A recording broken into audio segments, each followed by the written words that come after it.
Boom, boom, boom, boom. Yes, sir. We are back. Welcome to the Lost in the Sauce podcast, man. I'm your host, Sauce. You dig what I'm saying? Man, it's been a little minute. You know what I'm saying? We back now. We back and we better. Today is special. You dig what I'm saying? Today is special. We got a special brother in here, man. He don't pop out often. You dig what I'm saying? I don't. He don't, man. This brother carved out some time in his busy day, man, to pull up on us, man, just on some organic shit, man. And very, very proud of this brother, man. This brother is a star. One of the most humble brothers if you get to meet him. You know what I'm saying? Immaculate artist. The talent is out of this world. You know what I'm saying? And we're going to get to it today. You dig what I'm saying? Man, appreciate it, man. Yes, sir. Appreciate it, man. Yes, sir. I'm here, mama. Look, yeah. Mama. I made it. Made it to the sauce. Yeah. Man, wow, man. The accolade list is incredible. And we're gonna get to it today, man. So many writing credits. The pen is very, very heavy. You dig what I'm saying? And man, it's just a blessing to see this brother shine now, man, and see him pop out and get his just due. You know what I mean? It's been a little minute since he dropped. Yeah. You know what I mean? Yeah, it's been a long time. Yeah, he got the people harassing you. You know what I mean? Yeah, they tripping. Yeah, we gonna tripping. get to it. Yeah.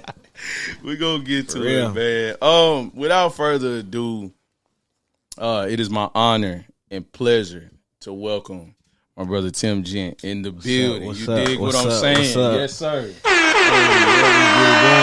Yes, sir. Yes, sir. man, blessed to be here, man. Thank you, brother. You know, like you said, organic. So we've been talking about it, and I feel like this is the perfect time, man. So yeah, appreciate you for having me, bro, for sure. How you been, brother? Blessed, man. Blessed. Family good. My little man good. Shorty good. Everybody good. Yeah. Campaign going strong. Change is good. Yes, you know change what I is mean? good. MLB drops this Friday. Wow. So I feel good. I feel like up until 2020, I was always dropping. So to kind of go away from that and to be back in the space of like I'm about to start putting music out and really putting stuff back in the world, man. I feel good. I feel like I'm in my element right now. You know what I'm saying? So yeah, bro, I feel good, man. I feel blessed, if I could sum it up. Yeah, man. You've been working, man. You've been working. You've been grinding. I know a lot of people, they don't get to see you out that often, but yeah, just know he working. Yeah. He working. Always. Yeah. How you been doing, man? What's up with you? I've been good, man. Yeah. I've been good, man. Taking a little break, man. Been chilling. You know what I'm saying? You called me out of hiding, man. You know what I'm saying? And so, when you say, hey, man, let's link up and let's do something organic, I'm coming out, man. Just press the button. Just press the press the button. Press the button, June child. Yeah. For sure that. Yeah. For sure. Yes, sir. But, man, I'm blessed, man. I'm blessed. I can't complain, bro. I've been, through the holidays and through, now up until this point, man, just spending time with the kids, bro. Just been grinding, figuring out how to improve the brand, bringing more ideas to the fold. It's been cool, man. Yeah. Cool. Yeah, well, I'm happy to be a part of the pop back out, you know what I'm saying? Sir. The popping out, so that's what's up, man. That's good to hear, man. That's good to hear, man. yeah. Man, where do we start, bro? It's so many different spots and spaces we could start in. I guess we could start with, man, how I became aware of you. Okay. And then, we can get into, the different eras that you've been in. Yeah. Throughout this time. Because for some people, it may be a fresh face and new to them because you move around so much and you're really precious with your time and where you spend it, because you grind, you working, and we'll dive a little deeper into what that entails, a little later. But my first time, man, I've been knowing of your music for a very, very long time. But it was up until you had one of the shows that you did for Slim and Huskies, right? Okay. At the museum? Yes. Okay, yeah. Yeah, man. And shout out to Slim and Huskies, yes, man. Yes. You know what I'm saying? Guys, man. And getting to see you up there, bro, it put a lot of things in perspective of just how you carry yourself as a man and as an artist, and just it feeling authentic, between the music and the person. Yeah. Yep. And I gained a lot of respect for you this day, and specifically, like, I seen how your family structure was, and man, you had your son up there while you was performing. Yeah. You have him involved in it, bro, and it was just a super, super, like, beautiful thing. You know what I mean? Yeah. That's ironic, man, because we just did the New Year's Big Bash at the end of 2023. And downtown, or not downtown, that was I don't know where it was at, man. It was in that area, man. It was huge. I don't even know how big was that crowd, bro. It was massive. Me and Daisha were part of the opening, and when we was on stage, there were like 50 to 60,000 people there. Golly, so that's man. Before the main act even touched down. But I bring it up because I brought my son out for that, and he was just comfortable. He was dancing. He did his moves. He did the whole thing. And that show that I did at the Name Man was the first time I ever brought him on stage. And just the difference in his comfortability on stage that first time, like, he was nervous, like, you know what I'm saying? And then the second time, he was dancing so much, I thought he was going to fall off the side of the thing, you know what I'm saying? Like, if you look at the video, like, I start running towards him because I'm like, oh, hold on now, you know what I'm saying? So it's cool that show was the first time you may have seen me perform, because that was a special one for me, because it was my first time bringing my son on stage. Yeah, beautiful, man, beautiful. Tim, bro, you've been blessed to be, I guess you could say, definitely you've been relevant through a lot of, like, eras here in Nashville and through the hip hop scene, bro. But man, like, where did the journey start for you? You know what I'm saying? Because I think the first tape I've heard of you was Clarksville Nights. Okay. So, yeah, Clarksville Nights was my third mixtape. Wow. That was the third to that point. Yep. Wow. Yep. That was my third mixtape. And, I mean, I started off playing the drums. I was a drummer. Wow. And I was a head drummer in my church, like, all of my high school.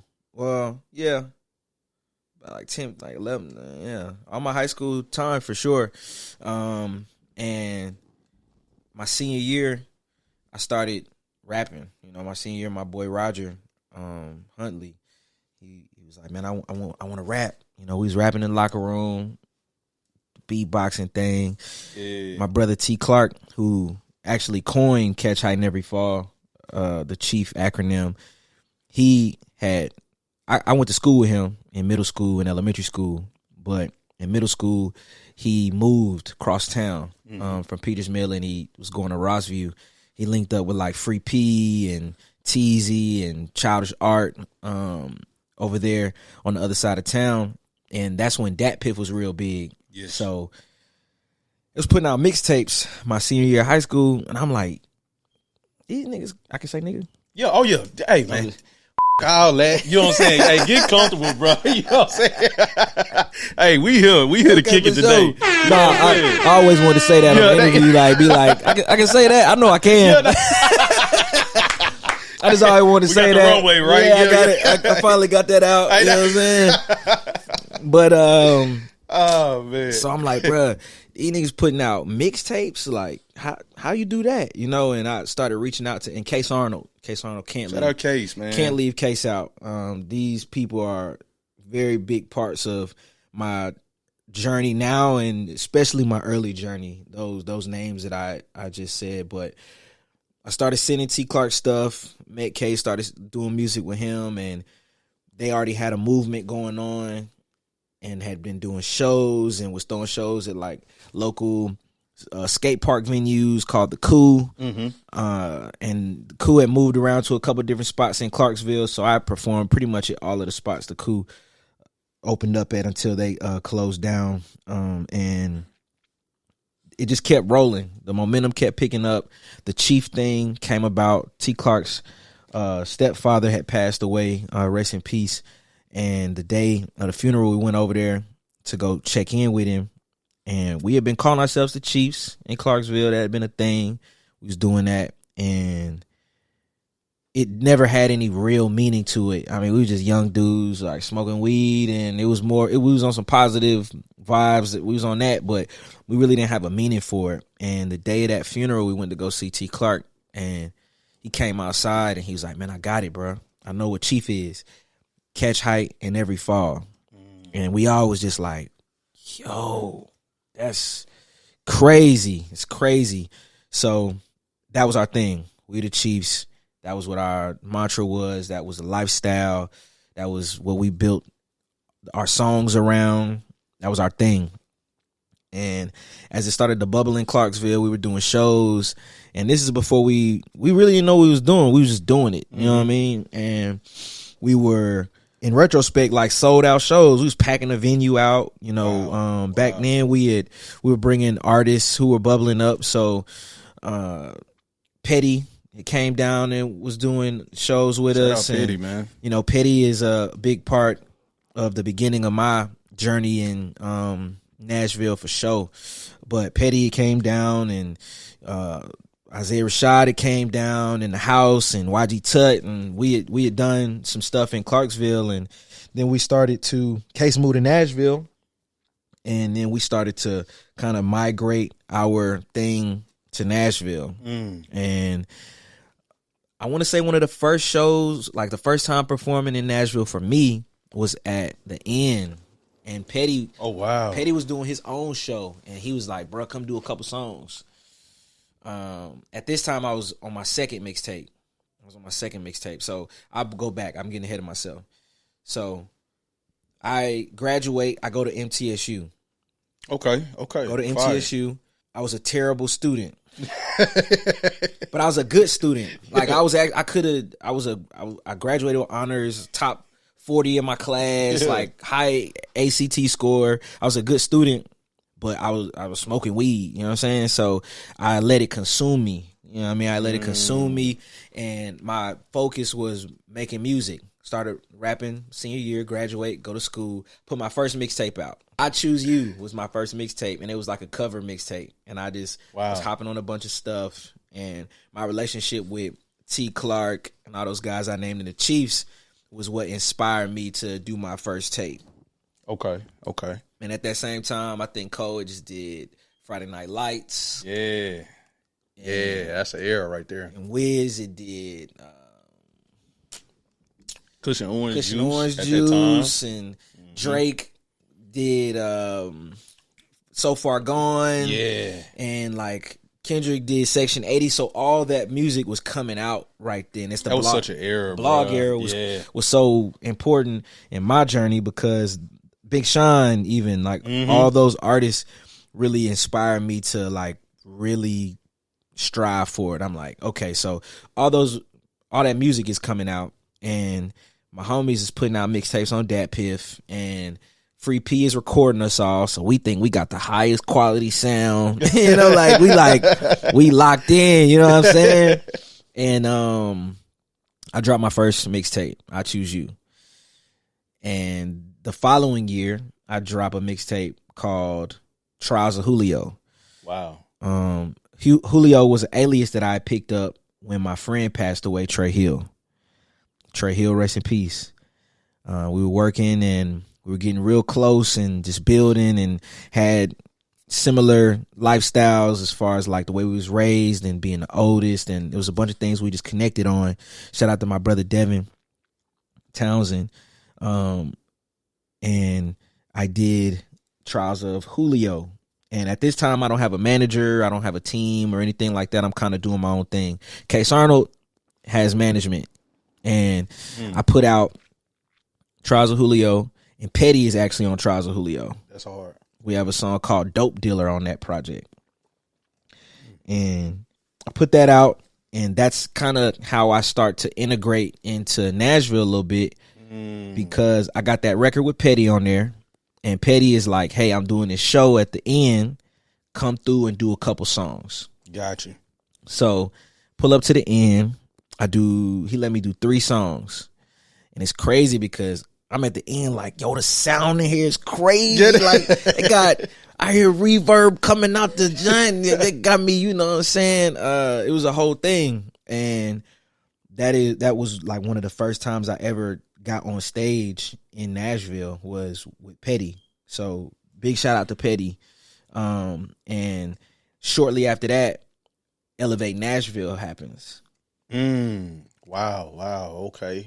Shortly after that, Elevate Nashville happens. And I maybe have my timelines a little throwed. I don't know if Clarksville Nights came out before. I may have been working on Clarksville Nights. But either or, Elevate Nashville happened around like 2015, 2016 type of thing. And that show was me, Kaya Lacey, Mike Floss, The Black Sun. A Loco the Man. And I think that was it. There might be one other person that I'm not remembering, but that was it. And through that show, that really opened the floodgates for me in Nashville, and I began to meet so many people. My following spiked on social media and everything, and the show was sold out. It was the first time I had kind of seen not real structure, but like a lot of hands in putting something together. I mean, I meet Delisha with 2 L's on the Cloud. I meet Delisha. John. Shout out to Delisha. Shout out 2 L's on the Cloud. Yeah. I meet Ivan. At that time, he was doing Sneakers and Speakers. Wow, shout out Ivan, man. He was doing, and matter of fact, Sneakers and Speakers brought me to Nashville before Elevate Nashville. So it's crazy when I sit here and I begin to like rethink these things and recount these things, because I know my timelines are kind of out of whack, so I won't even try to tell it in order. But these platforms began to really show me love after Trials of Julio. So Ivan brought me here first. After Petty, Ivan with Sneakers and Speakers. I remember what I was wearing. I wore a white tee. A white tee and some dope man Nikes. You know what I'm saying? That was it. Thought I was fresh too. I'm like, I got the blue jeans on type. You know what I mean? But yes. And then after that, I got on Elevate Nashville. And I remember when they called me, I was so surprised because I'm like, dang, bro, like, I ain't really, thank you. You know what I'm saying? I'm not even from Nashville. And growing up, I didn't really come to Nashville a lot. I'm born in Clarksville, born and raised, spent my whole life there. But the only time I came up here was to go to, like, the mall with my mama. You know what I'm saying? And you can go to a sports season and get cheap kicks out of sports season. You know what I'm saying? Get your little 2 pair. You know what I mean? And they always had like a crazy little clearance sale going on.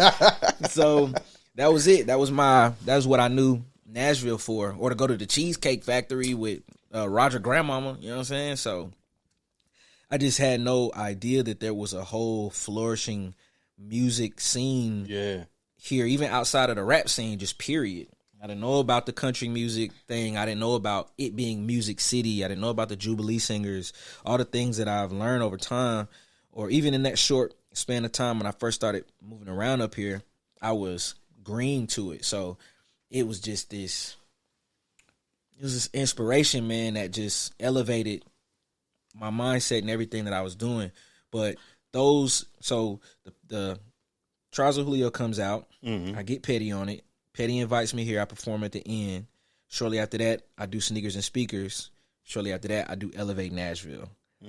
Those building blocks right there help integrate me into Nashville for sure, and Middle Tennessee, and start kind of spreading my name and spreading my music. And I want to say shout out to G Slab too, because G Slab, I remember him introducing me to Petty. I remember it like it's yesterday. Shout out Slab, man. I remember what he was like, this nigga hard. Like, he not like hard, but this nigga hard. You know what I'm saying? Like, this nigga cold, yo. I remember that. You know what I mean? And I didn't know these people, and they embraced my music. They embraced me, and we began to collaborate often. And you know, those things plus those shows really were an integral part into. By the time I dropped Clarksville Nights.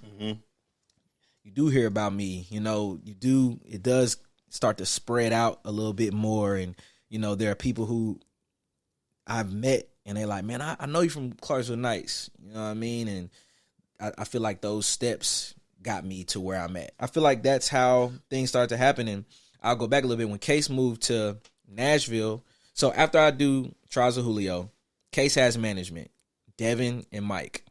They are a huge part of my career as well. So Devin, he is a director and videographer from Clarksville, Tennessee. Mike is actually from Nashville, but he went to school in Clarksville. And I feel like that's how, you know, and they were managing Case.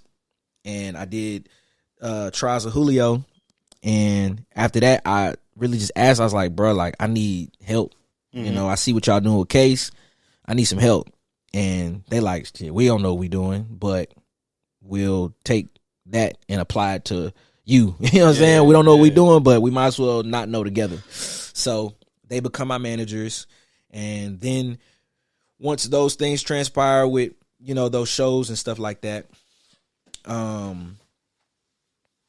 we start throwing shows in Nashville. And I want to say, when I get here, I'm not privy to the barricades that are set up against black artists in Nashville. I'm not privy to it. So there are venues that I'm able to perform in and I'm able to go to because, you know, just to be real, I got white representation going in there saying, hey, we want to do a show. You know, and I wasn't aware that there was a real divide. I think that's another thing with me. I think it's good that I didn't know.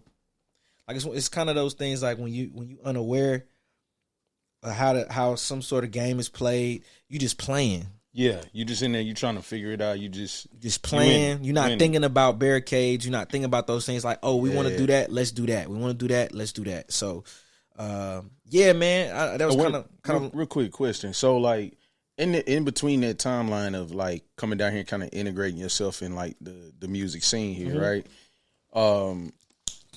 Were you back and forth from Clarksville to here at that time? Yeah, I was living in Clarksville still because my son was born in 2015, so he was a big part of my Clarksville Nights because my mindset, I'm like, all right, I'm finna have a son.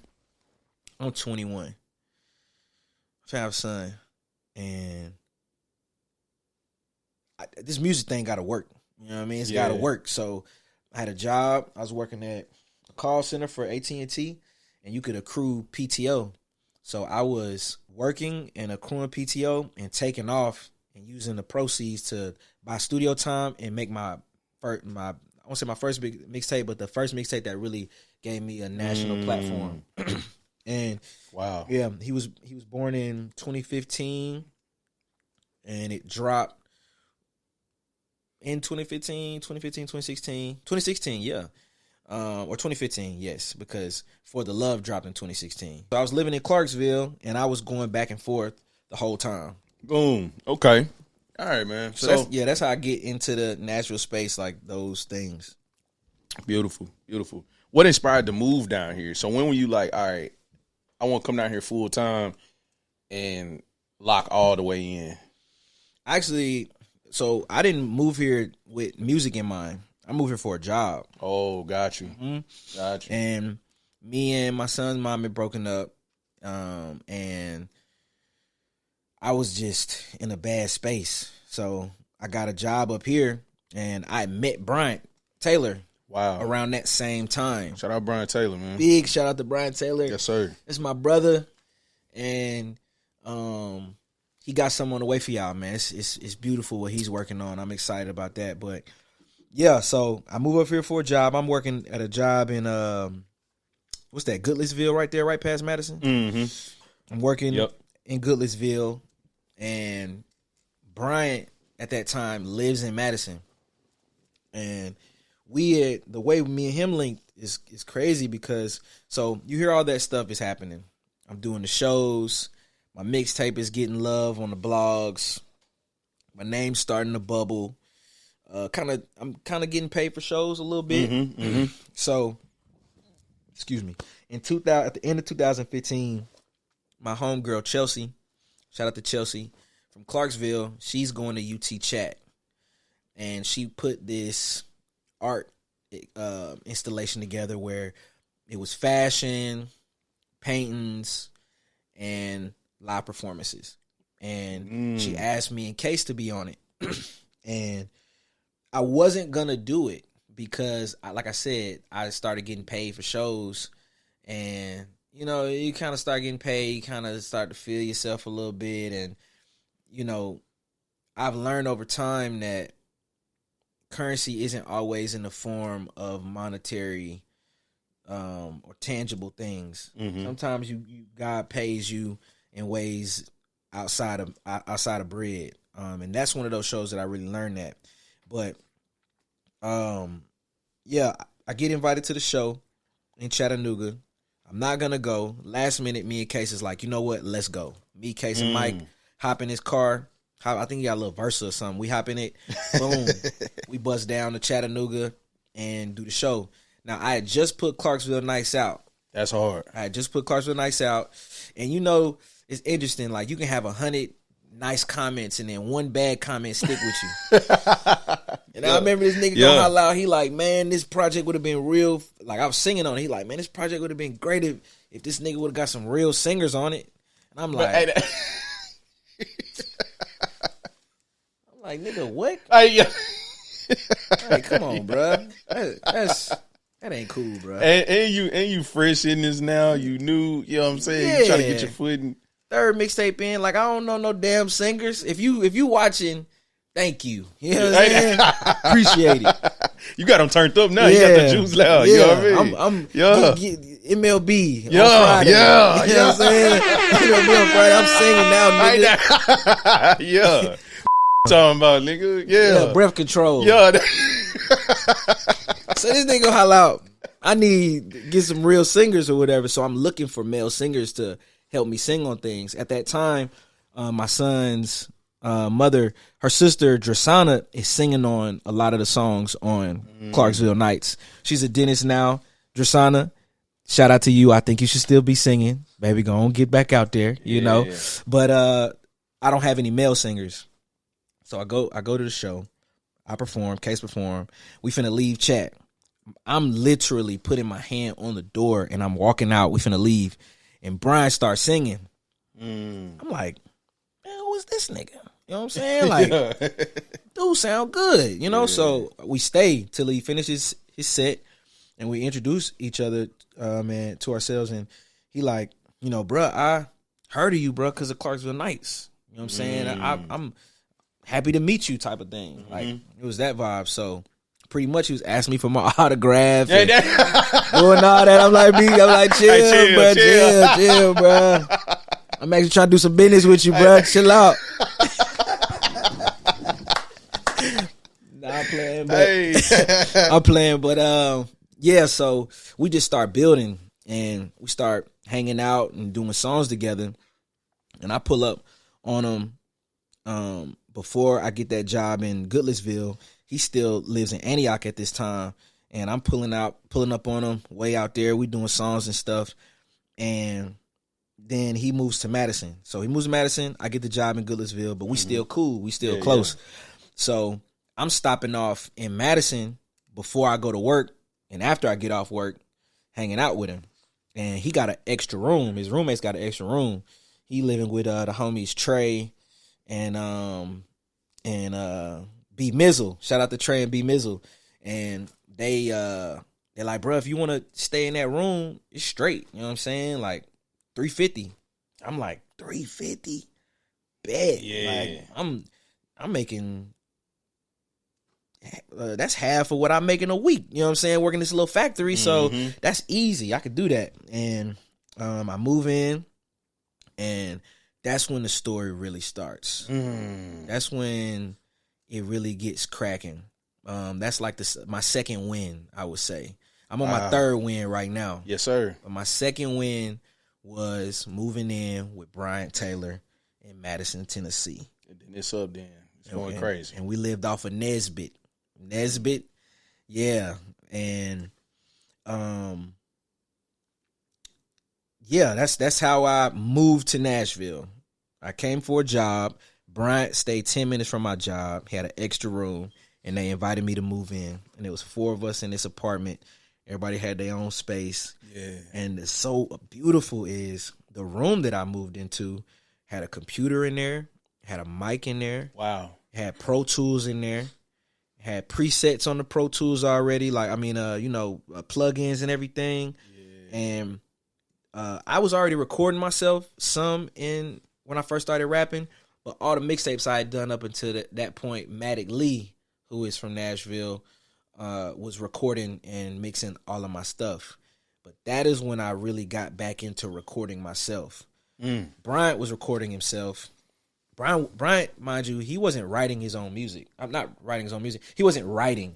He's a monster. He was like Lil Wayne. He was like getting on the mic and just doing whatever comes to his mind and not thinking twice about it. And that's where I picked up a new skill, watching Bryant do that. And I'm like, nigga, you didn't write this? I used to like write my whole song, book my studio time, and go do like 2 or 3 songs in one setting so I could spend 80, you know what I'm saying, 80, 120, and knock out both songs. But Brian is where I learned how to a new system of recording.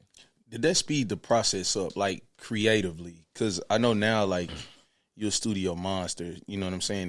If we jumping in the story a little bit, but like those initial times of like seeing his process and then applying it to yours, was that just monumental for how you create now? And did the creativity, like, floodgates kind of open? Yep. Or it sped up my process, and I think it prepared me for the next phase I was going into in my life that I wasn't privy to. I didn't know I was about to get into songwriting shortly after that. And creatively, that's how MLB was birthed. Yeah. You know, like, I didn't write MLB. The hook, the first verse, all that, I didn't like sit down and write that. I sat in front of the mic, just one of these. You know, and I was holding the mic and I had a preset and I was just line by line singing it, you know, and letting it flow type of thing. So as far as the floodgates opening, yes, that changed the game for me, because I spent so many years writing everything first.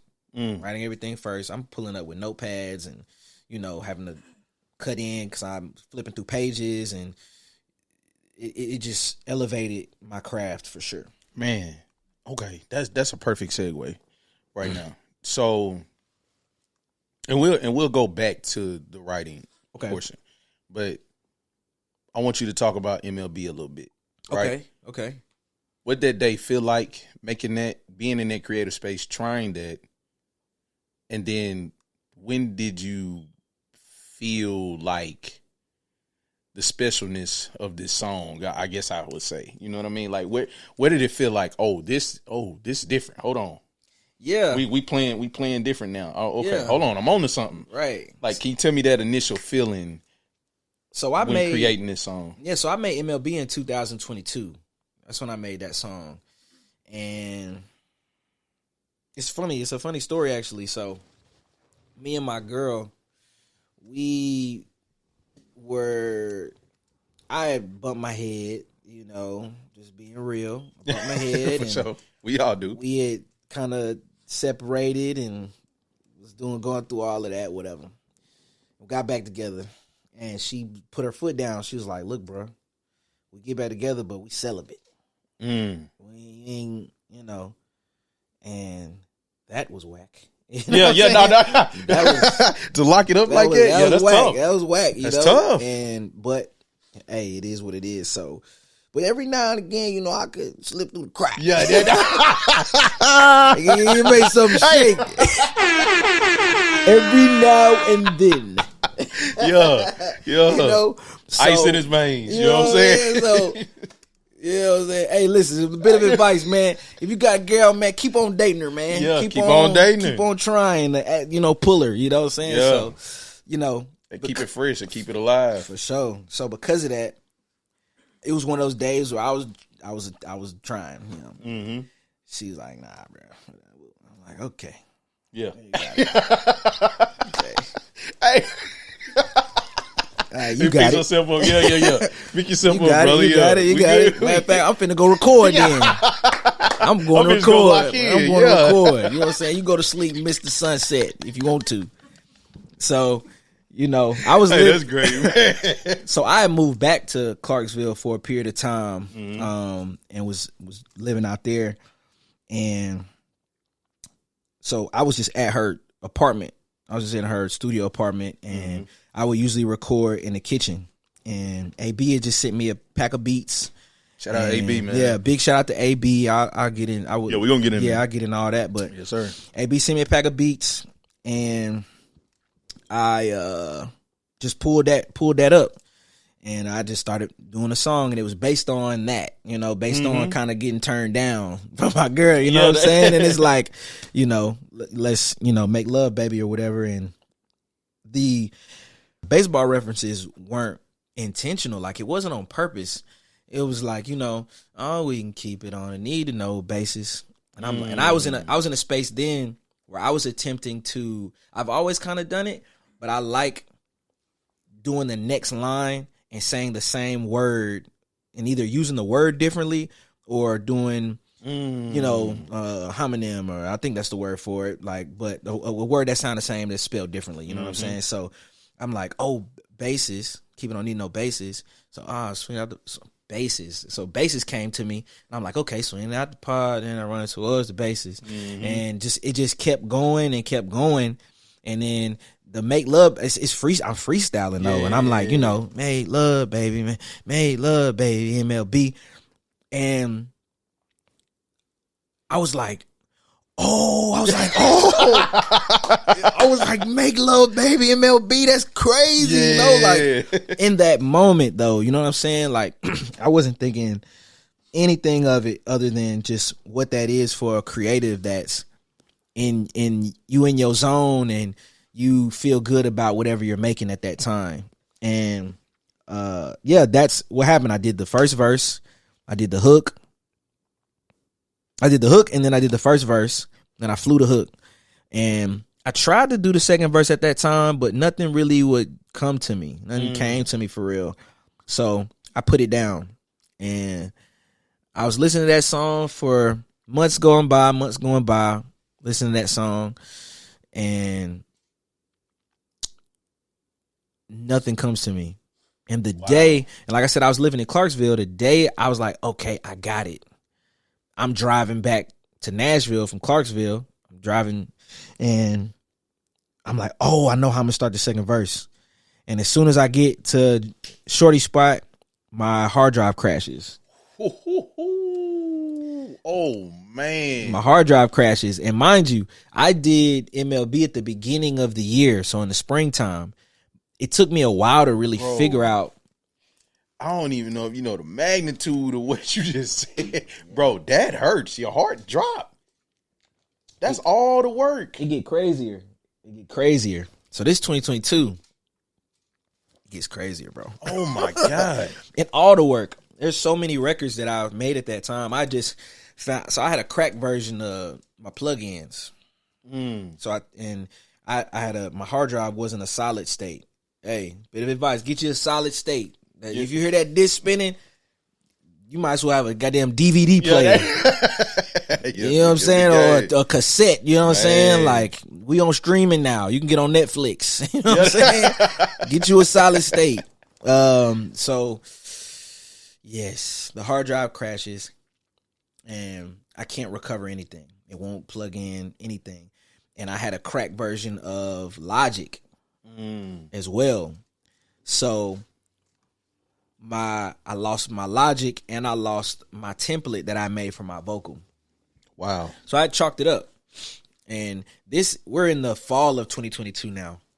And because I pretty much lose the song and all my files and everything, I'm like, I bounced out a version. I bounced out a strong version. So I was like, I'm just put it on SoundCloud. That's kind of my thing. I wasn't really dropping. I was more in the songwriting space at that time. So I was like, I'm just put on SoundCloud, chalk it up. This is the fall of 2022. And the rest is, history. Man. The rest is history. Wow. That's amazing. What did that do for you, that hard drive crashing as a creative, also as a penman? What did it do to your confidence, and what did you do to shake back? What was that process like?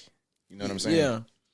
A few things. I realized, okay, crack versions of programs probably isn't the best way to go. Let me just go ahead and buy the real thing. Mm-hmm. But because of that, I started working in Ableton. So I started working in a new DAW. I think the catch height in every fall mantra has just stuck with me for so long that, people that are close to me tell me a lot. It's like, sometimes you gotta slow down because I'm always going. I don't really have time to complain or sulk or do any of that. I don't have time to do it. So for me, it's always just next play. I grew up playing basketball, and I remember my coach, Coach DeGaulle, he used to always be like, next play. You know what I'm saying? You turn the ball over, cool.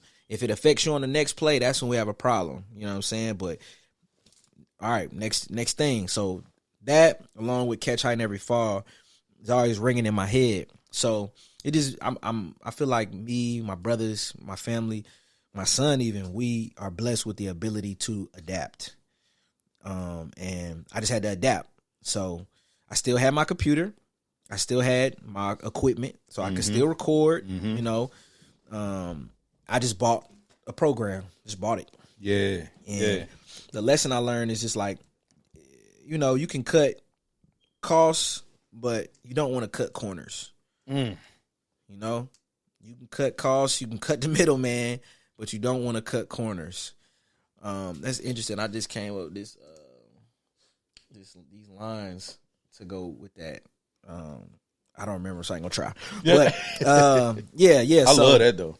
That's a bar. Yeah. Shout out to Chuck Indigo. Yeah.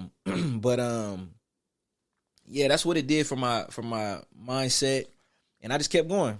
Let's just start it over. I lost, I don't know how many songs that way. I lost so many songs. I lost my template, so now I had to build a new template, and I tried to reach out to the same person who gave me that crack version to get another one, and he would always be like, "I got you, bro. I got you." Yeah. Nigga, you did not have me. I would say your name, Hey. but I ain't gonna do that because that's not what I'm on. Change is good, dude. I got you, bro. Got you, Brody. You got me. So, oh man. So yeah, man, I had to swap out and just start over. That was really it. I just started over, and So beautiful, man. Beautiful. I'm glad that didn't deter you or stop you, man. Yeah, nothing will. Some people that would crush their whole, you know what I mean, whole situation. So that is beautiful, man. Where did songwriting come into play? Okay. And working with prescription and everything you were doing in that. Like where in that in the story did that integrate? Okay. Great question, man. So like I was saying earlier, my management at the time, Mike and Devin, we were doing our thing, we were rolling, and we felt like, so Zach Cobb, shout out to Zach, shout out to Eric Holt. Those are my managers now. my previous managers and my current managers were gonna merge and do just a big management company. And their vision was to so through Bryant, I meet Jemiah, I meet AB, I meet Lauren McClinton, or I meet Lo Norell, excuse me. I meet Bammy Davis Jr. That becomes my family. They become my family. It just naturally became like DJ Slutty. You know, we naturally... Shout out DJ Slutty. Yeah, we naturally became like this family, you know what I'm saying? Like, and had similar values, and we just hung out all the time, and it came to a point where we weren't even doing music. We was hanging out too much, and we like, hey, y'all, we got to backpedal and focus. Yeah. So the management company's idea was to nourish this organic musical family that had been birthed. And they were working their thing out, and in them working it out, Mike and Dev decided they didn't want to do management anymore at the time. So they stepped away, and Zach and Eric became my managers. Got you. So one of the first things we did was decide what our goals were.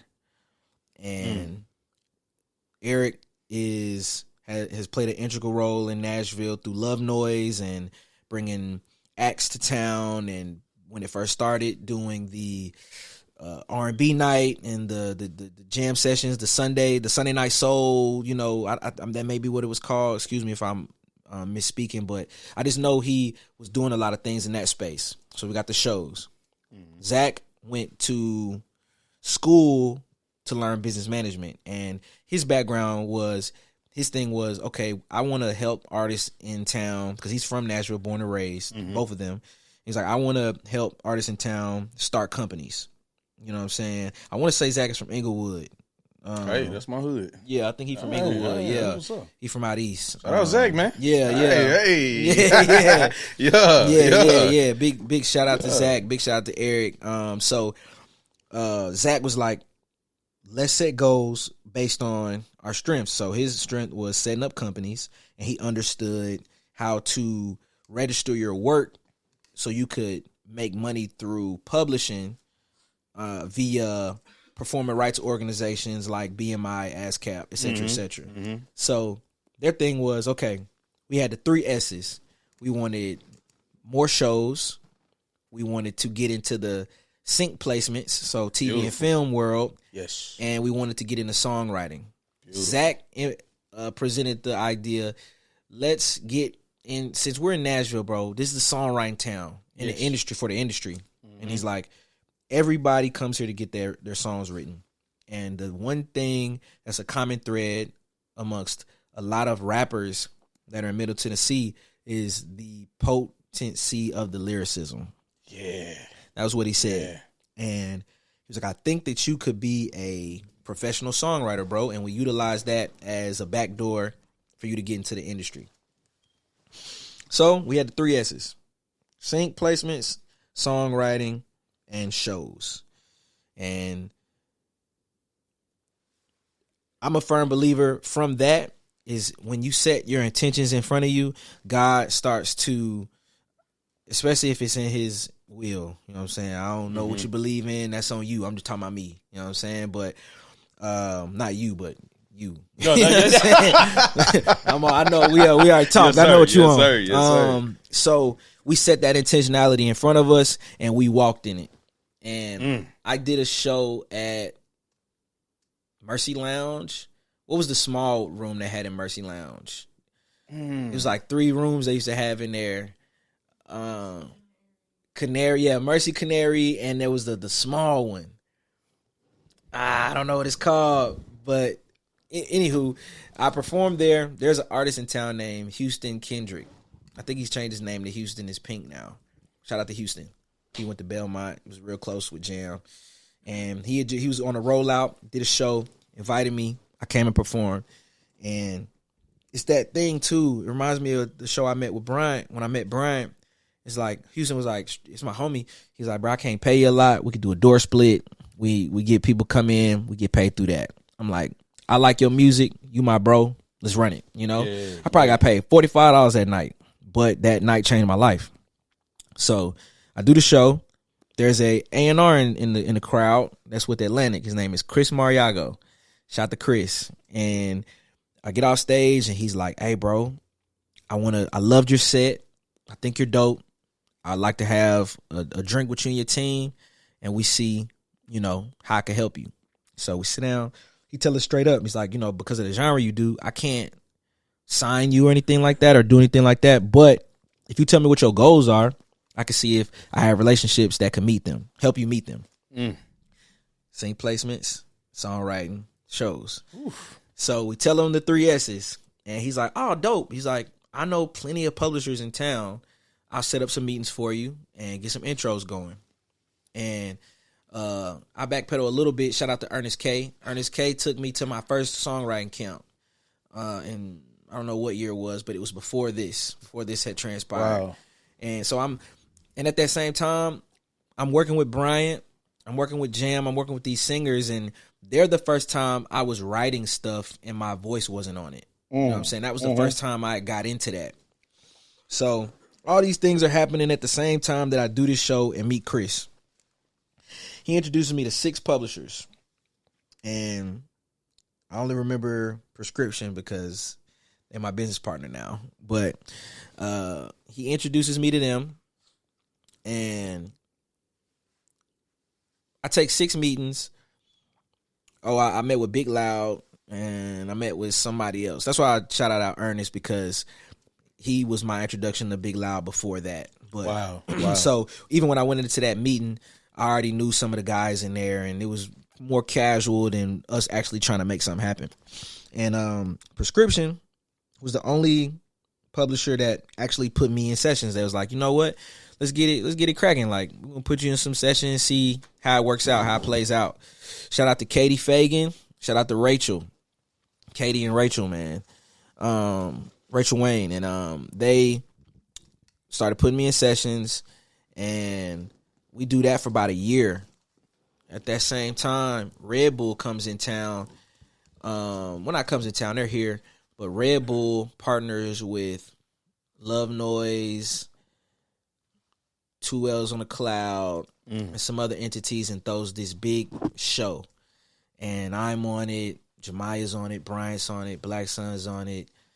Wow. Starlito performed. I want to say Trapper Mandel performed at that show. Tay Keith did a DJ set. It was a whole thing.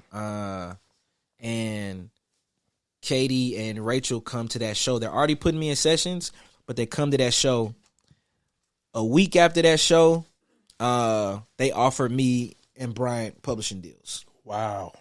And it's crazy because the duality of life is so interesting. So before I was in sound check for that show, and my little brother got shot.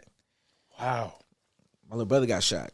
And then after the show, somebody broke into my rental car and stole my Air Force Ones out my trunk. Oh, no. So I'm like, bro, I can't catch a break, bro. Like, it's one of those things. And the next week, I get offered my first deal. Man. My first partnership. That's a wild, you know what I mean? Yeah, and he's good now. He good. That was years ago. He's good, and he had just graduated high school, his whole thing. But yeah, that story was a little long, but that's how I got into songwriting, from Zach implementing the idea and the goal, being humble, doing that show with my bro. When the opportunity presented itself, I was prepared to let somebody know what my intentions were, and then going out and executing once the connections were made. So that's how I ended up becoming a partner with Prescription Songs. Wow, beautiful. What have you witnessed in some of these writing camps that has not only helped sharpen your pen, but help, I guess I could say, crystallize your work ethic that you possess at this point? It's like a Shark Tank when you go to those, depending on, my first experience with songwriting camps were for movies. So the first one I attended was for They Clone Tyrone. Wow. For They Clone Tyrone. Wow. And I met so many talented artists there. I met Deontay Hitchcock. I met Hakeem Ali, who are still my homies. I met Baby Tate, who is phenomenal. Trinidad James, just, I met all of these really dope. My boy Slim Wade, fire producer. But I met all of them at that first camp. And that experience, it was at the Stankonia studio in Atlanta. Wow, man. And wow, that experience showed me that there's just so much more going on than what I had perceived before. Like, I didn't know that that's how soundtracks were made. I didn't know that I never knew anything about a music supervisor for real. And there are people that their job is to put music in film and in TV. So, and I say it's a Shark Tank because you probably got like 5 to 6 studios. I met Quinn Cat, shout out to Quinn. But it's like 5 or 6 studios, and there are spreadsheets on characters, scenes, scenarios, and they need songs that fit this. So that there's a papers in every studio, and there's an engineer, and it's just kind of free for all type of vibe. And because of that, you can't be afraid. You can't be afraid to step in there, and you got to be quick too, and don't be late. So this is my first experience of a writing camp. Me and B-Tay, we go down to Atlanta. Shout out to 84 Cell, one of my A&Rs. We go to Atlanta, and we stay at his cousin's house. She probably stayed like 30 minutes from the studio, and we new to the game. We knew we getting acclimated to the game, and we late. We pull up to the studio probably like 30 minutes late. We leave at the time it starts, and when we get there, there's an idea that's being wrapped up. It's being wrapped up, the first idea, and I'm like, oh my God, I need to hurry up and write something. I want to be a part of this. And another thing I say is there's just so much talent out there. That's another thing that I learned. There's so much talent, and I'll get into that. You need that? FaceTime me. I don't know what's up with that. Yeah, what's wrong? You FaceTime me, so I answered. No, baby, you look good. Okay. That's usually white shit. Nah, you good. We can use that. Let's use that. Shout out Jemiah, man. That's a superstar, man. You dating a superstar, man. What? I would like to expound on her a little later, but I am. Yeah, I am. You got to continue to date that, man. She's helping me. She's helped me a lot in my journey and just becoming the artist that I am still becoming. We're gonna definitely, for sure, definitely, yeah. So for sure, we late. Shout out Jemiah. Yeah, shout out to Jemiah. Your hair looked fine. Your hair looked fine. All right, bet. So back to the story. So yeah, y'all got there 30 minutes late. Ideas being wrapped up. Yep. And now you feel like you rushing the clock. Yes. And Trinidad James is sitting on like the island, the island that's in the middle of the studios, probably got all like the hardware in it and stuff. So he's sitting up there. I'm like, nigga, that's Trinidad James. Like, that's how I'm thinking. I'm like, bro, what the, and I write my verse real fast. And I'm like, hey, I got an idea. And the music supervisor, one of the music supervisors, he from Florida. I can't remember his name right now, but he say just like this verbatim. He like, hell nah, that shit sold up, homeboy. Verbatim. Hey. hell nah, that shit sold up, homeboy. I'm like, man, I know.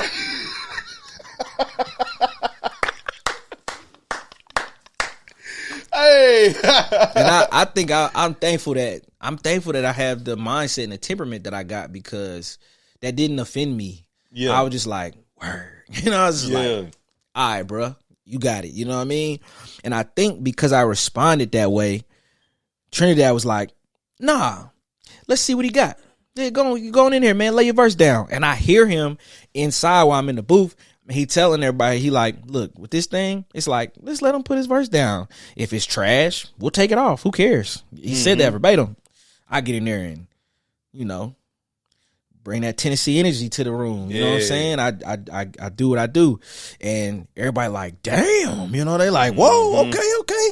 I come out, they're like, man, we actually gonna end the song just like that. You know what I'm saying? So that's my first experience in the writing camp. Wow. That's my very first experience, is being late, getting turned down, you know what I'm saying, and executing and getting in there and you know, showing and prove. And from that moment on in that camp, that gave me so much confidence, because I'm like, okay, now it's on. And we ain't gonna be late tomorrow. It was like a 3-4 day camp. We're not gonna be late tomorrow.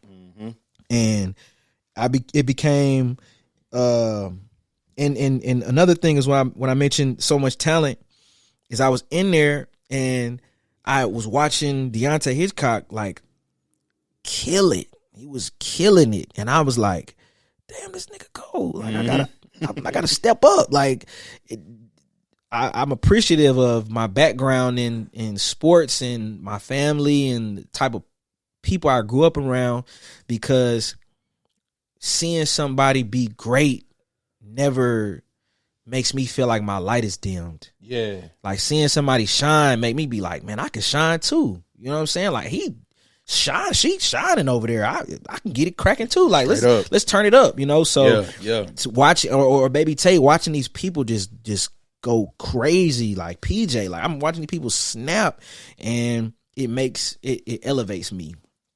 And that is what I take away from.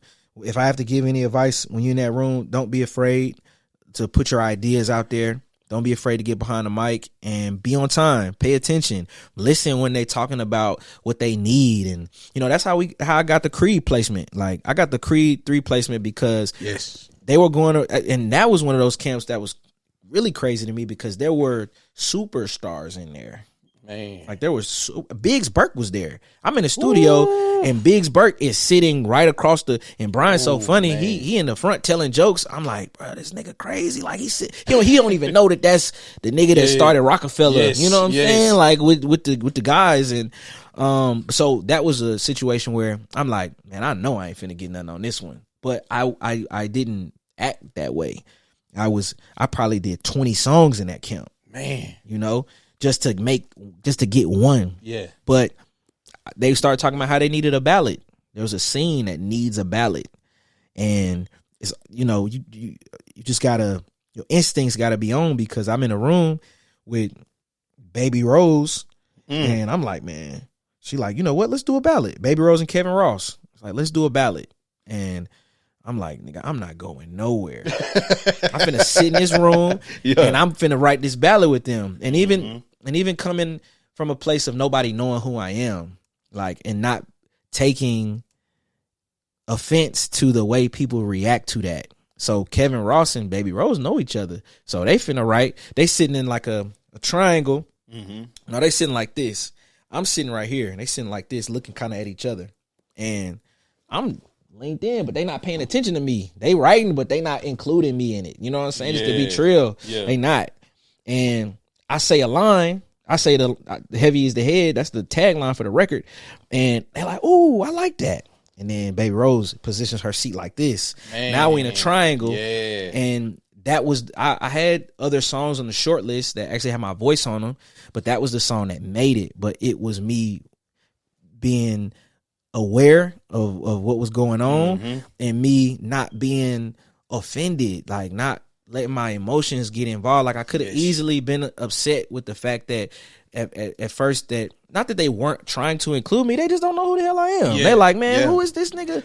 You know what I'm saying? So, and it's the show and prove aspect that you spoke on. It's like, you know, saying something that could spark it up to get the juices flowing, and then when they can see that, hey, all right, you can hang with what we're doing right now. Boom. Yeah. But the confidence you have to possess to like dive in like that. Can't be scared, man. This one, and we in a cutthroat industry where, like I said, you can't let your emotions control the way you move. You gotta process what's going on and just push through it. And I feel like that's been one of the best assets for me in my tenure as an artist. and I feel like I'm just getting started. Man. You know, I'm just getting started. I don't even have a lot of placements. I think I have a lot of placements for where I came from and who, you know, that was never on my radar. I never thought about having my voice on TV, or I didn't even know you could really make money from music for real. I just didn't think about it to that. I didn't think about it to that length coming from where I came from in Clarksville, Tennessee, where I don't know, it's a military town, bro. Yeah, like, bro. It was. I remember going up there when I was younger. Like I was telling you, like some of my people are from there, and I just remember at a point in time when it was just fields, bro. Fields. You know what I'm saying? It was farmers up there. Yeah. You know what I mean? Yeah, rural. And the most thing that was popping out of Clarksville was sports. Yep. My boy Alex Poitras, my boy Jalen Reeves, they like went off and went to the league, and college players go do great things. And, you know, sports was what I've seen people feel like, okay, we can make it out of here. We're going to go to the military. We're going to go play sports, or, you know, you get people that just go off and do other things. But my city is a bit abysmal. You know, it's somewhere that you can end up forever. And I think that's any city in America or anywhere. But I just seen that a lot. So I never seen myself in the position that I'm in. So I have a lot of placements for where I come from, but I see more for myself. Man. I see a lot for myself and for the people around me. So yeah, just the confidence, and what I've learned is confidence, be punctual, be on time, take people's time seriously. So yeah. Beautiful, man. Beautiful. That's some heavy game right there. For sure. Now, when it pertains to your personal artistry, right? Yeah. You can correct me if I'm wrong, but I think at a point in time you was telling me in 1 year you wrote 300 songs. Yeah, last year, 2024, I did 300 plus. 310. Holy. 4 ideas, yeah. That many ideas checked out, bro. Like, Is it being in those rooms with those pros that's doing this? Is that what like heightened it to this point to where it's like, all right, this is what I'm doing for myself. I'm locked in. Yes and no. I say yes because I got that concept from Friday, the singer Friday. Wow. When he blew up off of God did. Yep. He blew up off of God did. I started watching his interviews, and I started really paying attention to like the way he was rolling his stuff out and how he was presenting himself. And I seen him in an interview, and he said when God did dropped the previous year, he had done 400 songs. Wow. He had 400 hooks, 400 full ideas.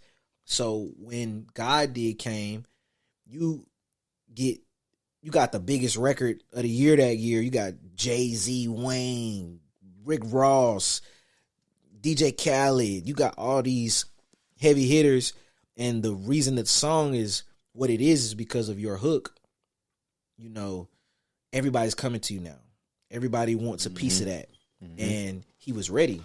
So because he was ready, Chris Brown, he was Oprah, and then you get a hook. You get a hook. I got a hook for you. I got a bridge for you, you know. And I took that concept and I put it in my pocket, and I was like, all right, I'm gonna do 400 songs. So I didn't even hit my goal. You know what I'm saying? Yeah. Like my goal was 400. So I was actually pissed. I was like, damn, good. I was supposed to do 400. 310 is not what I set for myself. So this year I'm aiming at 400. But it was a heavy hitter that inspired me to do that. Because, you know, the more times you swing, the more opportunity you have to hit. Because my thing is, man, I did 310 songs. I only had one placement drop last year. Yeah. Which is a blessing. I did it with my son, Tulsa King. Go watch that. Beautiful. Bring the Pain. Shout out to AB. That's the first placement I got with my son. And AB is my son's godfather, so it's a whole thing. But, yeah, I did that many songs, and I only got one placement for real. So it's kind of this thing where what you get out of it isn't always like the accomplishment, you know, like I'm not, even though I only got one placement, I don't really care about that. It's like going to the gym. You're not going to see the fruits of the labor until like a year out, but you just gotta keep doing it. You gotta keep doing it. So some of them records that'll probably go somewhere. I could probably use them. I don't know, but 310 songs, man. Shout out to Friday. Man. Hopefully we, you swing that Oprah love to me. You know what I'm saying? Come on. Give me a hook, man. All right. Straight up. Yeah. Straight up. Man, before we get into some of these like impactful people in your life and like you've built, generational bonds with and it's the team now, it's family. Yep. What has been inspiring you lately, and what has Change is Good mean to you? What's inspiring me lately? I feel like I start with Change is Good because I know that answer. I got you. Off the top. So I'll keep this story brief. I like telling stories, but I can get long-winded. No, I love it. That's what conversation is about, man. Respect. Like we're getting to know you even deeper. Like, Respect. I love it. Respect. So my son was about to move. He was about to move to another state, and it was far as hell, and that was weighing on me heavily. This was some years back. Change is Good is a concept I've had for years now. He's about to move, and I wasn't rocking with it, and I was attempting to be as positive about it as possible. And my pastor, he told me, he's like, whatever your intentions are with your son, write it down, fold it up, throw it away, give it to God. Don't think about it. Just do that. So I did that, and I began to be positive about the move. Like, you know what? If he moved to such and such, I ain't even never been up there for real. So I could go up there, and maybe there's some business up there for me, or the education system up there was really good. So he, I don't got to pay for a school now. Like he got to go to school free. Get a good education for the low. It's turning the glass essentially, looking at that other side of it. You know what I mean? Mm-hmm. And I started to do that with it, and from me doing that, Change is Good was birthed. Wow. I was like, oh, change is good. Change is good. Change is good. Like, that's what that was. And Catch Out in Every Fall had been such a prominent thing in my life for so long. That's all I had clung to. That was the only mantra I had. That was the only piece. Like, if I wanted to slap something on a shirt, that's all I had. And I feel like Change is Good was a reiteration. Not reiteration, but it was a it's almost like a new chapter. Yes. It was a new chapter of Catch Out in Every Fall. It was like the volume 2. And that was the new way that I was looking at the glass half full. Ooh. So that began to become my mantra. I would always say that change is good. Change is good. And for everybody, change isn't good.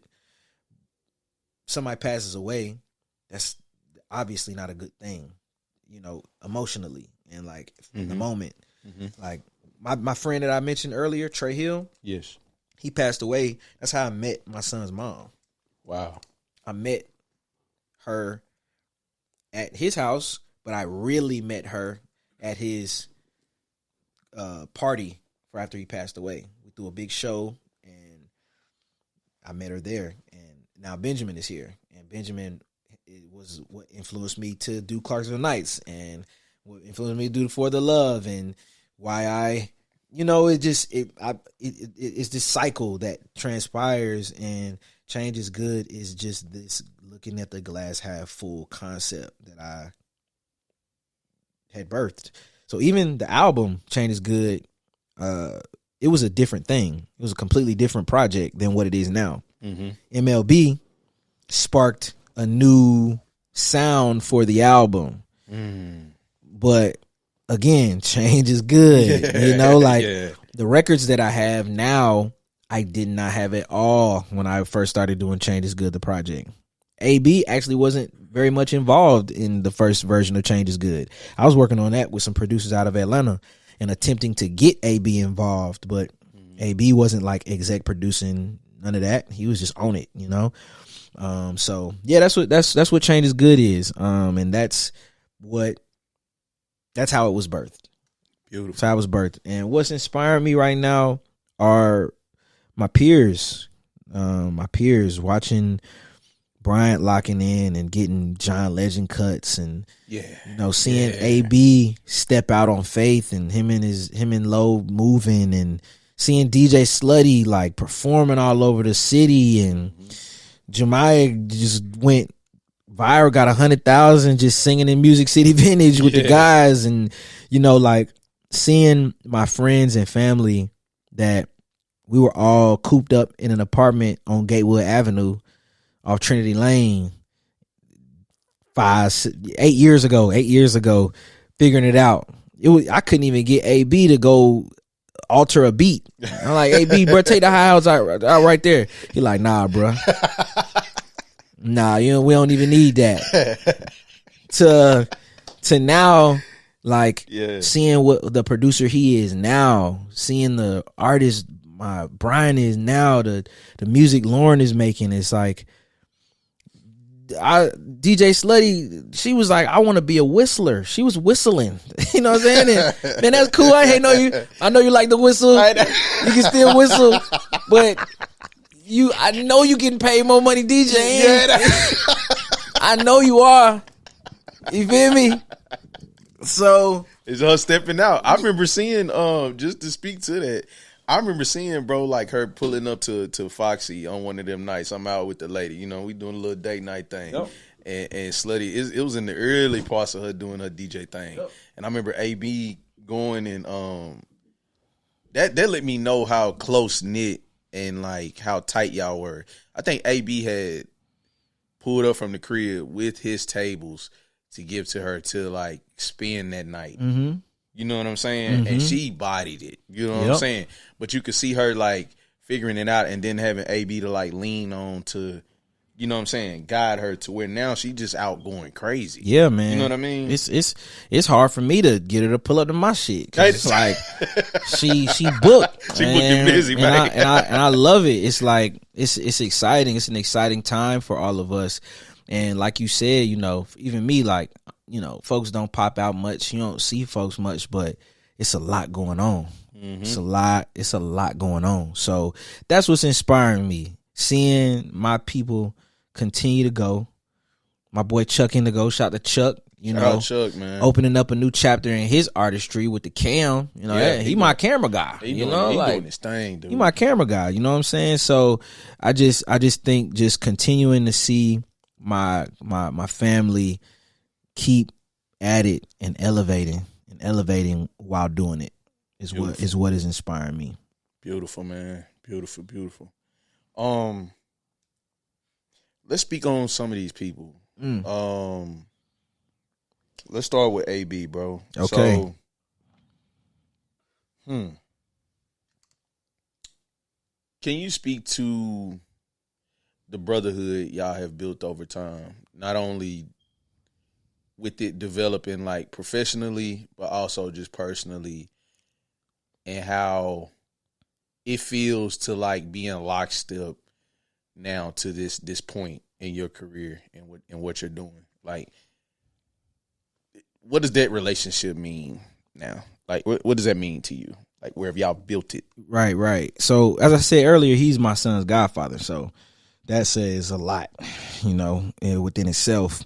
But when you were asking me, the funniest story popped up in my head, man, and it's a story I love to tell. So when I first started coming around, so let's go back a little bit. So everybody used to always hang out at Jemiah crib. She stayed underneath this restaurant over there by Belmont. And she had like a little 1-bedroom, little apartment thing, and they all used to go over there and make music, beats, and she would be at work. You know what I'm saying? When I first met them, she would be at work, and I would go over there and hang out with Bryant and AB and all them, and she wouldn't even be there. You know what I'm saying? That was the type of vibe. So my first time really sitting with AB was we made a song called Pain. Well, he already had a hook called Pain Pills that was on my mixtape. I love that song, man. Shout out to AB and Bam. So Bam had the hook, he had the beat, and they was frying chicken in Jam's kitchen. And I was like, bruh, I'm working on this project. I got this concept, life away from home, woo woo, and I just need some new flavors or whatever. And I remember AB, he doing this. He look over at Bam. He's like, should we give him Pain Pills?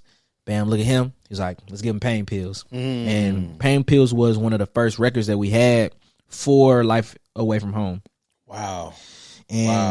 And that is one of my, that's not the memory I thought of, but I thought I'd start with something nice. Yeah. Thought I'd start with something nice.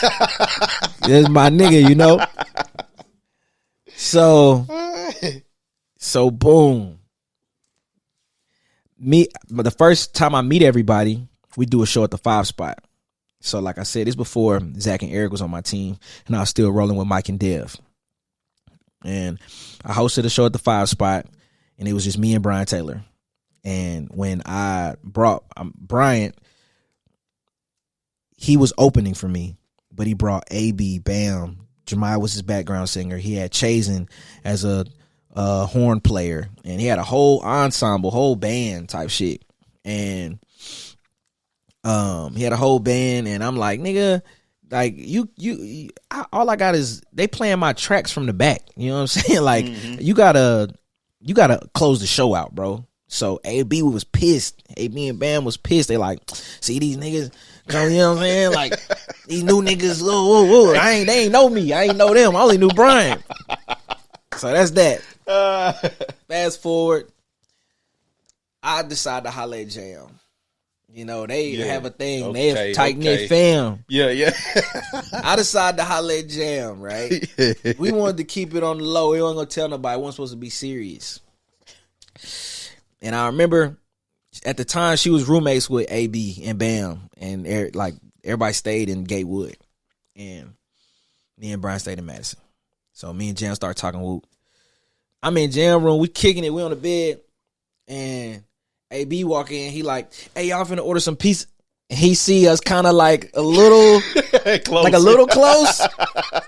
And the nigga like, he like, man, y'all niggas ugly as hell. And he closed the door, right? He closed the door.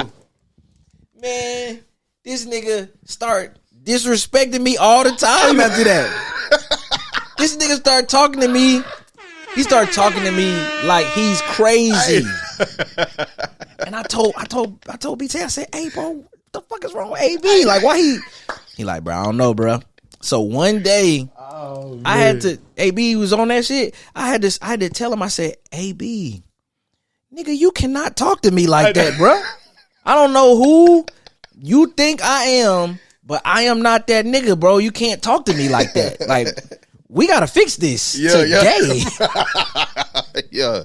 Cause I was about to be his roommate. Yeah. I'm like, nigga, we gotta fix this today because I ain't on no rah-rah, but I don't know. It's like, nigga, you not finna talk to me like you done lost your damn mind. Hey, B, you know I love telling this story, man. I love telling this story, but he wasn't rocking with that. So that speaks to our friendship, bro. Like we really brothers. Like we really brothers. You know what I mean? And we've had real convos with each other that don't have nothing to do with music. We've had conversations about our life, us as men.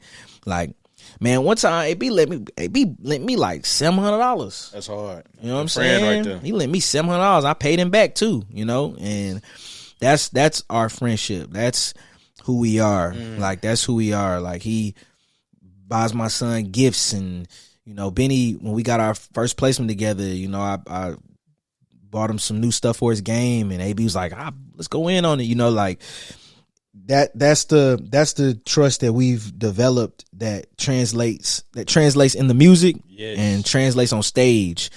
And there's trust, and all of the opening acts from Nas to Wu-Tang to Freddie Gibbs to Playboy Cardi to all of the opening gigs that we've done, like, he was there. He was right beside me. You know what I'm saying? So even when I shot the MLB video, like AB turned into not like an assistant or nothing, but like the nigga that's on set handling everything. Like, you need something?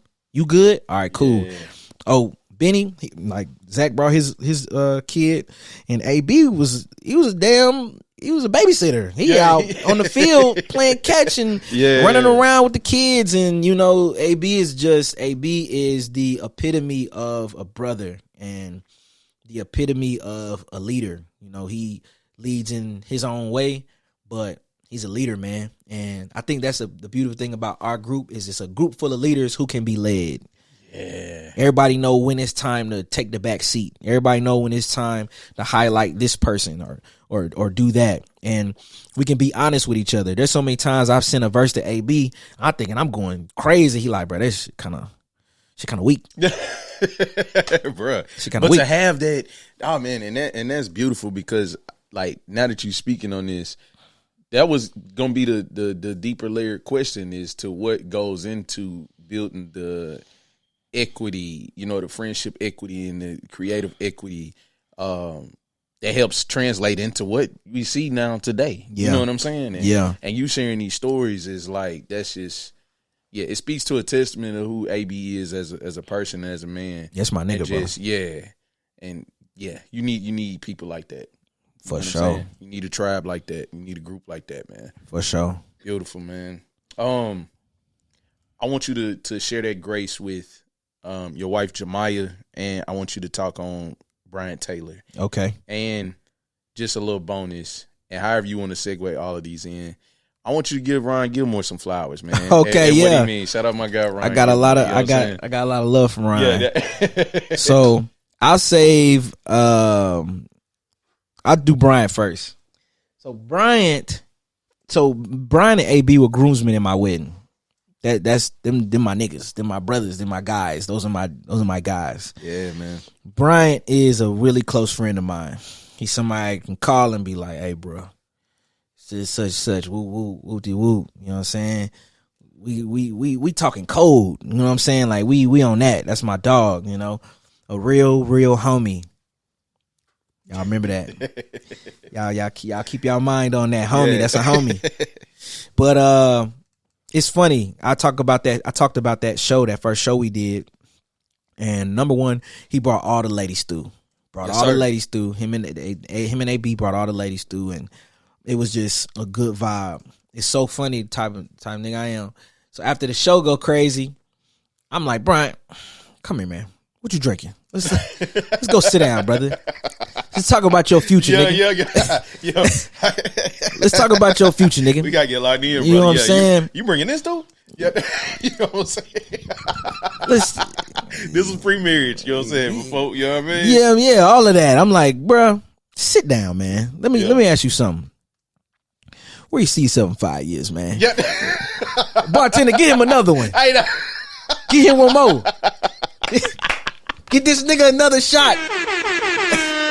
I gotta get to know this brother. That is what. That's how I feel. That's what I think about when I think about me and Bryant's friendship and our music business relationship. You know what I'm saying? Like, and our brotherhood. You know, he is out of this world talented and one of my favorite artists. Present day, and he continues to inspire me and make me better. And beautiful. I think our brotherhood is how I got here. You know, like I said, I met everybody through him. You know, we hit it off on some homie shit. Like I said, I pulled up to him when he was in Antioch. We kicking at his mama house. We so young. We gotta drive up the street to smoke. You know what I'm saying? Like, and stay outside for a little while too, so we don't come back in loud. You know what I'm saying? I hope his mama don't see this interview. but that's what our friendship started off of. You know what I'm saying? Yeah. And I also got to see the way he works and the way he thinks when it comes to music and being an artist. Like, he's a true artist. So yeah, man, that's my brother, man. He talented, dude is funny. He's got a play coming up, T-Pack. I think it's in March or something like that, man, y'all tap in on my bro. But he's an integral part of the whole story. I don't know AB if I don't meet Bryant. I don't know Jam. I probably do, but just not in the way that I met him. You know what I mean? So shout out to BT. That's my nigga, man. Yes, sir. That's my nigga. Yes, sir. Shed some light. I want you to speak on wifey, okay, Jamaya, and so speak Jam on her creatively and just yeah, Jam is, dude. She is the epitome of a leader. She goes against the grain, and not on purpose. Naturally, she is the one. But when I first met them, my thing was when I perform, I'm rocking all black, black pants, black shirt, black. That's me, And she's like, "Nigga, stop wearing black all the time when you get on stage. Put some colors on. Like, why are you doing that? Or like, put some shade." She like helped me because I ain't like a fashion dude or nothing like that. I like getting fresh and shit like that. But you put that shit on. I ain't gonna lie. Appreciate it, bro. Appreciate it, bro. Yeah. But like she, but that woman touch when they get and they can sit back and what if you did this or what if you did that? It's like So that and I feel like she's a really good filter system for the music and for putting stuff out. And I don't listen to her all the time because sometimes I'm like, nah, bro, you wrong. I'm sorry. But a lot of the times, like But that's good though too. Good creative debates in there to where it's like, you putting it up for the litmus test and y'all battling over it. Yeah, it's good. And the thing about her is she started young, so she was doing like damn near Broadway stuff when she was a kid. She was in music groups and like singing with Chloe Bailey and Hallie and all them when she was a little girl. You know what I'm saying? Like in the Atlanta scene. So she has had training and she's been brought up in the arts and she has a perspective. All of them are prodigies. Me, I'm a late bloomer. You know what I'm saying? AB, Bryant, Low, and Jam, they all were doing this very, very young. I wanted to be an engineer in the military. I wanted to work on planes. So I never thought of myself as I was creative. I played the drums and freestyled on the bus, whatever. But I never thought about doing this with my life, and they all did. So Jam being a prodigy and being in that space young, it just permeated through her life as she got older, and it exudes off of her now. And we was somewhere, we was in a mall somewhere a couple years ago, and there's this big singer in town, and we walk up, and she's like, "Hey, I'm a fan, whatever." He asked her, he's like, "Are you an artist?" And she was like, "Yeah." And he's like, "You look like an artist." Me standing over there, I'm like, "Shit, I don't know what I need to do." Hey, what I gotta do? Yeah. You know what I'm saying? You know what I mean? Like, yo, hey. You feel me? So, like, I feel like that's a big part of our thing too. Like, but I love it though. I like being out and watching people just marvel, at her presence, and I think it's the God in her. Yeah. It's the God in her, and like her routine. She's got a routine. She does the same thing every day, every morning, and I've seen her do it for years. Even when we weren't, we had the times when we weren't together and all of that. I know she was still doing her thing. She was still doing her routine, and like that, seeing her be on tour for somebody else or with somebody else singing background while still having a job and getting up and working and getting off work, performing, going to bed, having to get up earlier than everybody else to work. And I saw her do that for 2 years. I'm like, what's that Fresh Prince of Bel-Air when he jump out the joint, like, will you?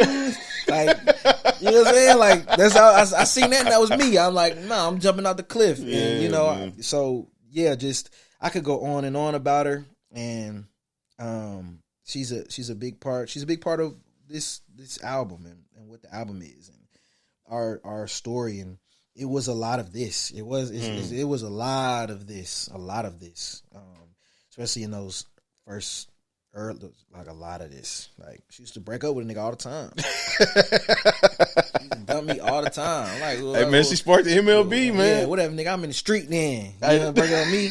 I'm outside then. I'm out. Hey, because you know you're gonna leave with that pride. You know how that go. You already know, man. Well, they say I'm leaving here with something.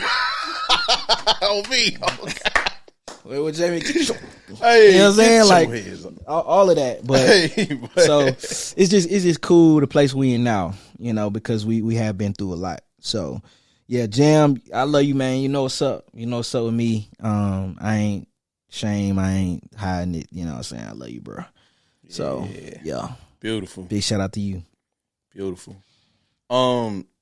Speak on Ron Gilmore for me. You know, you ain't gotta do too much, I know, but I know that's a really good mentor, a really good friend. Yeah, man. You know what I'm saying? So speak to that brother. You know what I'm saying? Because he's like a hidden legend in a sense. He just floats around. You know what I'm saying? I think one night, man, I'm in a little dive, boy. I bump into the nigga. He just walk up on me. I'm like, nigga, like he just, you know what I'm saying? He just know how to move and groove. It's just like, dog. And I think he just such a special brother in what he does and how he puts on for our city. Yeah. Even in a quiet way. Yep. You know what I mean? Yep. I think Ron is a Nashville legend. And I love that he's incognito. I love that he don't care about all the extra shit. Like, what do you say, the jabron shit. Mm-hmm. He don't care about those things. He is a real one. And my first time ever going to LA, he came and picked me up in a Tesla and took me to Smino House. You know what I'm saying? To pick up his keyboard, and he played chess with the nigga, and you know, and we, you know, like that, but it was like it wasn't a big deal. You know, it's like, and just thinking about what life is and we all just being human, it's really not. It's like, bro, I feel like he's the epitome of showing you, like, bro, that nigga is a regular nigga, bro. Yeah. Like, you not gonna be a star if you're starstruck by somebody being in a position that you're about to be in. Yes. And his attention, that, like, one time me and matter of fact, when we was out there for the Creed camp, we was in LA for that, and we stayed with Ron, and we stayed at this spot, and he, while we was out there, me or Brian said something that just pissed him off. It pissed him off as far as, like, bro, y'all niggas gotta tighten up. Like, y'all gotta have a different attitude and mindset towards this thing. Like, that right there is not gonna get you nowhere. And he had like a real, like, he talked to us for a little while. I think it was Brian. I don't really be saying no dumb shit. It was Brian. It was Brian. It was you. Blame it on him. It was Brian. But it didn't turn into such a lecture. I felt like I said some dumb shit. I'm like, damn, nigga, why you say that? You know what I'm saying? So that's great. He just pushed the envelope for us, and he pushed the envelope. If it wasn't for Ron, AB wouldn't even have sung on MLB. Me, Ron, and AB at the studio, we had Shane, and I want AB to sing on the hook. I'm like, bro, I hear you on the hook, sing on it. And he like, nah, bro, nah. Ron like, bro, what the fuck is wrong with you, bro? He's like, just sing on that shit, bro. Stop acting like a bitch. Like, straight up. Vintage Ron Gilmore, man. Straight up. And now, when you hear that, man, look, we hear them harmonies in the hook. Yeah. It's because of Ron. Even though AB sung it, it's because of Ron. Because I'm not going to talk to AB like that. Because, like I said, I had to have a hard conversation with him with the way he was talking to me. So you get what you want to receive. So I wouldn't say that, but Ron pressed him, and I have to segue from Ron to my boy Case. Yes, Case Arnold, you are one of my closest friends as well, brother, and we've been on this journey together through all the publishing, management, the new family. Like, he's intertwined and all that. Like, the MLB was produced by Case and AB. That's beautiful. They both produced that. Shout out Case Arnold, man. But Case was the first person to really reel me in and bring me to studio, and all that, but that's still my dog. He was a groomsman in my wedding as well. You know what I'm saying? And like, I feel like when I met Ron, I thought we was gonna do the project. Ron ends up doing the project with Case, and they had the Twitch show and everything like that. But man, Case, we've grown up in the men together. You know what I'm saying? Like, I watched Case become a man. He watched me become a man, and he's one of those guys that holds me accountable. But I think Ron has played a big part in us keeping it a bean with each other and letting it be raw and uncut. You know what I'm saying? So, yeah, man. Yeah, I had to throw Case in there, just off the piggyback off of the Ron thing. But yeah, Ron a real nigga, bro. He an OG, and he one of them guys that's gonna hold you accountable and push you to be better. He can be an ass. Yeah, he can't be a jive ass. I like it. Like, I sent him a little memo. What he called me? He like, nigga, that's sweet. That's real sweet, nigga. I'm like, damn, cuz, I just try to talk to you. I just let you know I think about you, brother. Yeah, nigga, that's sweet, nigga. Real sweet. But shout out to Ryan. He took me when he went on tour with Ari Lennox. He brought me out with him. He paid for me to get out there. He let me ride around. He let me open up for him in New York. You know what I'm saying? He let me open for him in South Carolina and other spots. And people don't even know that. You know what I'm saying? Like, he took me out there, and yeah, he didn't have to do that. So big shout out to Ryan. Yeah, he's my nigga, man. Yes, sir. Last one, and then I'll have a final question for you. Mm-hmm. What does Benji mean to you? Damn, cuz. Yeah, speak on that. What does your son mean, bro? Benny changed my life. I was still a knucklehead as a father. I'm still growing every day. We all do. Yeah, but Benjamin, man, he is a light. And I think the thing that he really does is he showed me that kids are a lot more aware than what people realize. And they're a lot more, like, I remember it was one time, I want to say me and like, they're just tapped in. They're tapped in with something. But one time, me and Jan, we was on something, I don't know. And Benny was like, I was mad at her or whatever. We was mad at each other. And I'm like, all right, it's a wrap. And I remember Benny, he's like, we was finna do something. He's like, oh, you gonna bring Jan, right? And it was in that moment I was like, I am gonna bring Jan, bro. I am, actually. Benny has helped me with my temperament and how I talk to people and how I listen and, like, paying attention, because he's paying attention. He's listening. He's watching. And I feel like I have to shout out his mom, too. His mom is a big reason why he's the way he is, because me and her are tight. Like, we all a family. We all a family. Shout out to two besties on the couch. I know this is the sauce. No, hey, okay, I love what they doing. I love what they doing. Shout out to them. Yeah, come on, hold on. Shout out to them. Shout out to two besties.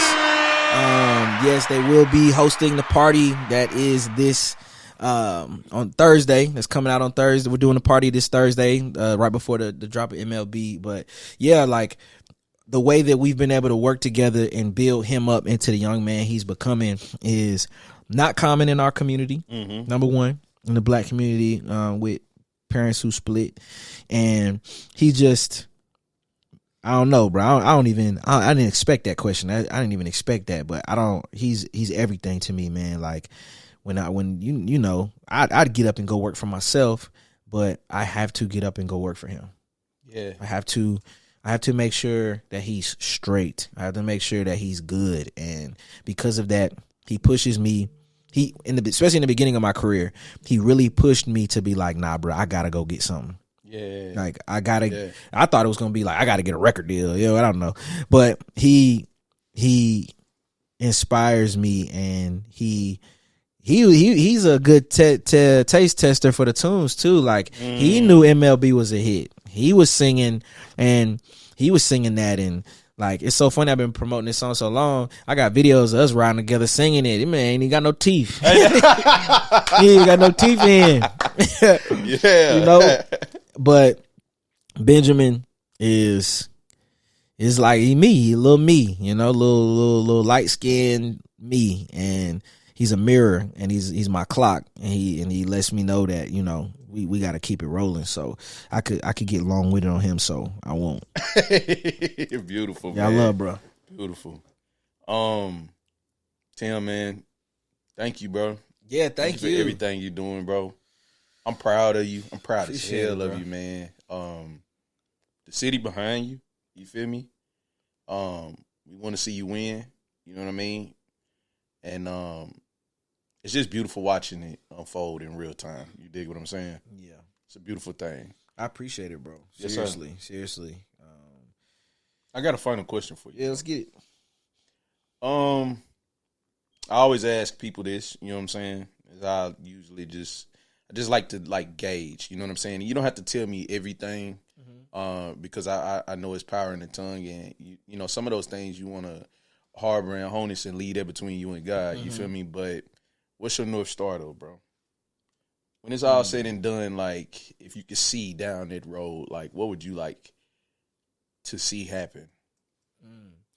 I see myself as an executive, a power player, a dot connector.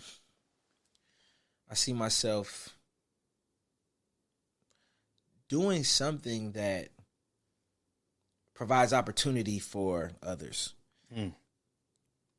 Right now, obviously, because I'm in music, I won't say obviously, but obviously because I'm in music, I believe that it'll be in a musical, world, whether it's connecting songwriters, artists, or creatives, or providing platforms and things like that. But I find myself getting real. Like I said earlier, when I see somebody else shining, it made me think man, I could do that. And I feel like there's something in that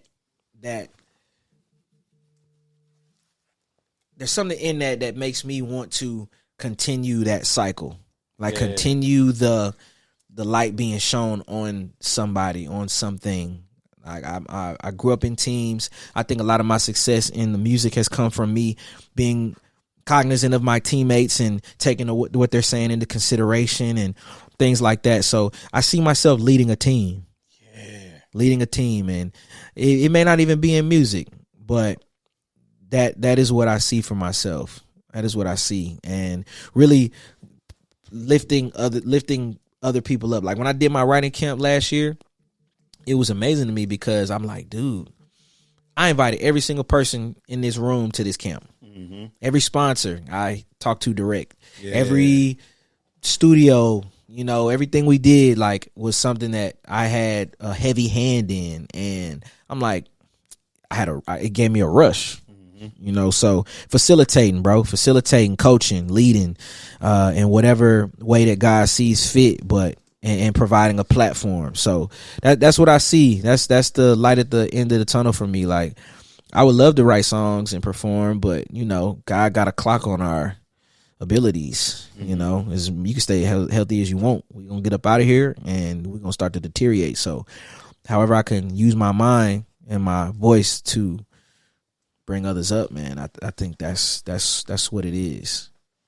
Beautiful, bro. Yeah, I don't think we could round that off any other way, man. Like that's amazing. What do you want to leave with the people, bro? Is there anything you want to leave with them? And yeah, man, just thank you for your time, bro. Man, thank you. And I'm it's a lot of them, like you said, like we talked about off air, bro. People don't. I think it's not my fault, but because of the way I am, people don't know me. It's a few people who know me for real, but I appreciate you allowing me to get up here and be myself. Yeah, man. And tell my story and tell pieces of my story, of how I got here. But if I want to leave the people with anything, chain is good. MLB drops this Friday. Come on.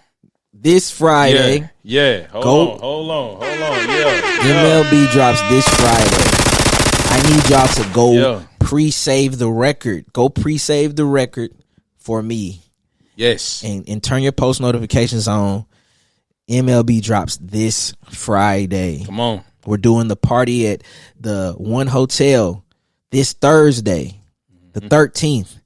So MLB this Friday is live at 11 p.m. Central Time on Thursday night. Yeah. And we having a party at the One Hotel with NAPD, BMI, Prescription Songs. And we there. We live. Shout out to DJ AJ. We upstairs and we not coming down. Yes. MLB drops this Friday. Woo! Change is good. You feel me? Yeah. So yeah. Tim Gent, man, I appreciate you. Hey, man. Thank you, brother. Thank you, man. My motherfucking dog. Ladies and gentlemen, Tim motherfucking Gent in the building. Yes, sir. Thank y'all. Yes. Thank you, brother. Man, hold on, man. We gotta give you a round of applause, man. God damn. Hold on. We got the motherfucking guy here. Hold on, man. Beautiful, man. I'm so fucking proud of you, bro. Yeah. Thank you, bro. Yes. I appreciate it, man. Let's give Sauce a round of applause now. Come on, man. Come on, man. Yeah. Come on, man. Yeah, I like that. I ain't even say your name and Sauce on my phone. I got your real name and locked in there, man. You know what I'm saying? We locked in. This is my boy, brother. man. This is my boy. It's a good brother. And for the artists out here, man, y'all tap in with my boy Sauce, man. Y'all pull up and be a part of history. You know what I'm saying? So thank you. A blessing, brother. Thank you, Thank you, man. This was beautiful. We'll have the pre-save link down in the description. Okay. You dig what I'm saying? We'll have all the socials and everything where y'all can reach out to Tim. And yeah, man, we excited, man. Change is motherfucking good. Change is good. Yes, sir. Change is good. Yes, sir. Man, Kels, am I missing anything? Is there anything we need to leave off to the people? We got some vibes on the way. I'm gonna let y'all know. We got some vibes and some good music. Yeah. Got some good music on the way. Me and Kels have been working diligently. We got some really dope stuff on the way for the artists. Yeah, more details on that soon. You dig what I'm saying? Huh? Yeah. Hey. I did miss that layup, didn't I? I missed that motherfucker. Yeah, it was right there by the rim. Yeah. Kels, yeah, she tried to get me right, man. But yeah, we in the right direction though. You dig what I'm saying? For sure. Yeah. And man, more on the way. Change is good. Change is good. Yes, Lord. Boom. We out this. Yes. Bless.